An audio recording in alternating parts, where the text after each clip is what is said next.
Hello everyone, स्वागत है आपको मेरे चैनल शो फंडामेंटल में। आज हम बात करेंगे class 11 chapter number 4 biology animal kingdom के बारे में। ठीक है, तो जैसा कि आपको पता है कि नेचर में बहुत सारे मिलियंस ऑफ एनिमल्स पाए जाते हैं। ठीक है, तो हमने उन सभी को तो एनिमल्स सभी सभी जो एनिमल्स हैं उनको हमने क्लासीफाई कर रखा है, बेसिकली ग्रुप में डिवाइड कर रखा है। ठीक है, तो क्या किस बेसिस पे हमने किसी भी ऑर्गेनिज्म को क्लासीफाई कर रखा है, तो देखो, in spite of difference in structure form of different animal, they are fundamental features common to various individual in relation to the arrangement of body। जैसे कि उनका अरेंजमेंट कैसा है, बॉडी की सिमेट्री कैसी है, नेचर ऑफ सीलोम कैसा है, पैटर्न ऑफ डाइट सिस्टम कैसा है, सर्कुलेटरी सिस्टम कैसा है, या रिप्रोडक्टिव सिस्टम कैसा है। ठीक है ना, तो इन सभी बेसिस के हिसाब से हमने एनिमल को क्लासीफाई कर रखा है। ठीक है, तो उसके बाद आगे हम पढ़ेंगे लेवल ऑफ ऑर्गेनाइजेशन। देखो, basically cellular level of organization होता है। सेलुलर लेवल का मतलब ऑर्गेनिज्म जो जो सिर्फ सेल से मिलके बने होते हैं, सिंगल सेल से, और कुछ होते हैं टिश्यू लेवल, फिर होता है ऑर्गन लेवल, फिर organ level system of organization होता है। ठीक है, उसके बाद हम बात करते हैं कि कौन कौन क्या शो करता है। ठीक है, तो देखो, तो एनिमल्स आर मल्टी सेलुलर। ज़्यादातर एनिमल्स मल्टी सेल होते हैं, कुछ को छोड़ के कुछ सिंगल सेल्ड होते हैं, तो उन्हें सेलुलर लेवल कहा गया है। कुछ क्या बोलते हैं, टिश्यू लेवल के होते हैं। ठीक है, तो फिलहाल टिश्यू लेवल सेलुलर लेवल कौन है, तो सेलुलर लेवल में से स्पॉन्जेस याद कर लेना। ठीक है, ये कब आया था, 2007 में ओडिशा के एग्ज़ाम में आया था। फिर अगर हम बात करें सिलेंट्रेटा एंड टिनोफोरा, इनका कैसा होता है, इनका थोड़ा सा कॉम्प्लेक्स होता है उनके कंपेयर में, इनका टिश्यू लेवल होता है। ठीक है, उसका देखो यहाँ पे बता रखा है कि सेलुलर लेवल कौन शो करता है, Porifera, tissue level Coelenterata and Ctenophora, and tissue organ level कौन शो करता है, प्लेटिहेलमिन्थेस। उसके बाद आगे सारे सारे के सारे क्या होता है, ऑर्गन सिस्टम लेवल, एस्क्लेमेंथीज हो गया, एनालिड्स हो गया, मोलस्का हो गया, एकानोड्रमेटा हो गया, हेमिकोडेटा हो गया, इस सारे के सारे क्या शो करते हैं, organ system level organization show करते हैं। ठीक है ना, उसके बाद फिर ये देखो, सब एग्जांपल दे दिया मैंने आपको लाइन से। उसका फिर बॉडी प्लान, तो बॉडी का प्लान कैसा होता है, तो जैसे कि अगर बात करोगे पॉरीफेरा की, तो जो पॉरीफेरा का जो बॉडी प्लान होता है, इसमें दिखा रखा है कि cell aggregate body plan. Cell aggregate का मतलब क्या है कि एक ही सेल से ही सारे फंक्शन हो जाते हैं, तो पॉरीफेरा है।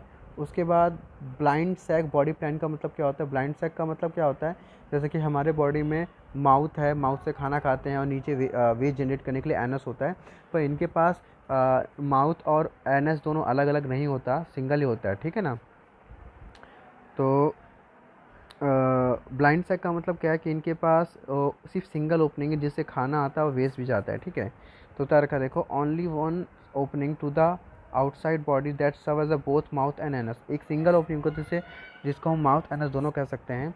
इसमें एग्जांपल क्या है, सिलेंट्रेट एंड प्लेटिहेलमिन्थेस, इसमें फास्सियोला एंड प्लेटफॉर्म है।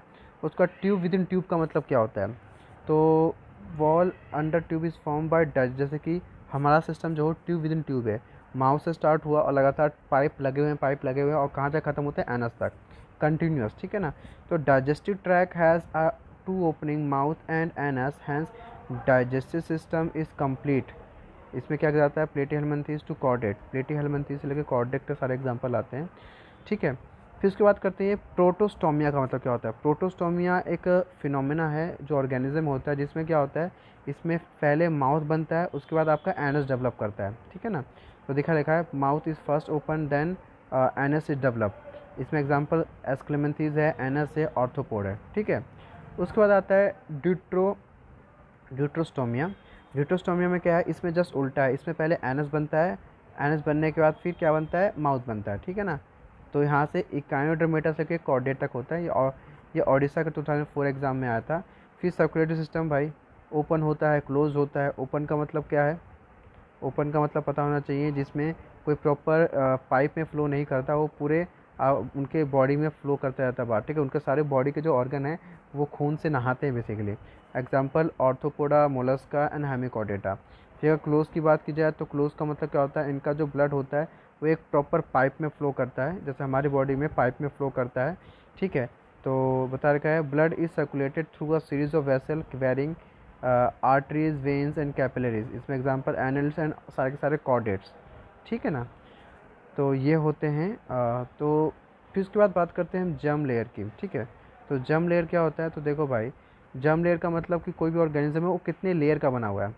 तो देखो, अगर कोई ऑर्गेनिज्म 2 लेयर का बना हुआ है तो उसे हम डिप्लोप्लास्टिक बोलते हैं, अगर 3 का बना हो तो हम ट्रिप्लोप्लास्टिक बोलते हैं, ठीक है। तो बता रखा है 2 लेयर जैसे कि पॉरीफेरा हो गया, सिलेंट्रेट एंड टिनोफोरा, ये डिप्लोप्लास्टिक होती हैं। डिप्लोप्लास्टिक का मतलब सिर्फ और सिर्फ 2 लेयर होंगी, एक आउटर लेयर होगा और एक इनर लेयर होगा, ठीक है ना।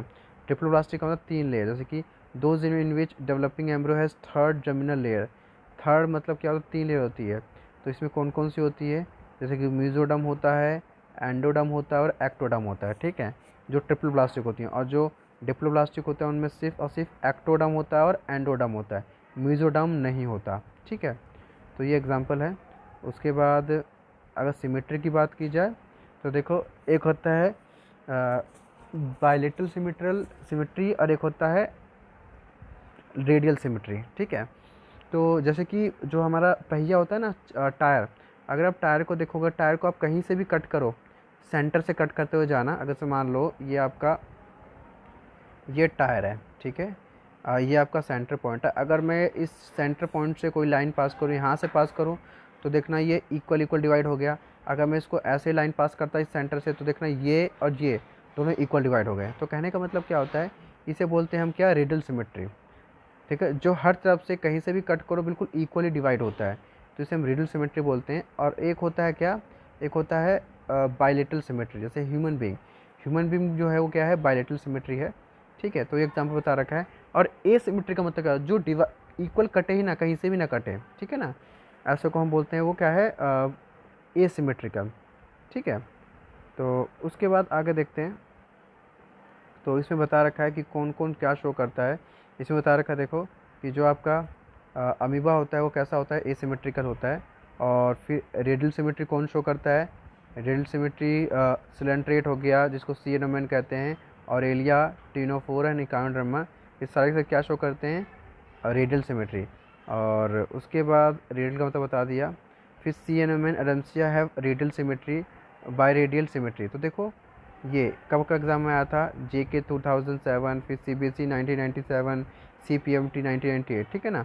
तो याद रखना रेडियल सिमेट्री कौन कौन शो करता है, सिलेंट्रेट सारे करते हैं। सिलेंट्रेट में क्या क्या है, सीनोमेन है, हाइड्रा है, ऑरेलिया है, टिनोफोर्स हो गए, इकाउंटरमेंट्स हो गए। इकाउंटर में क्या क्या, स्टार फिश एंड एस्टीरियस, ठीक है ना। तो याद रखिएगा। उसके बाद बायलेटरल सिमेट्री कौन कौन शो करता है, तो बायलेटरी का मतलब बताया गया कि जब सिर्फ और सिर्फ एक साइड से ही इक्वल डिवाइड हो सकता है, ठीक है ना।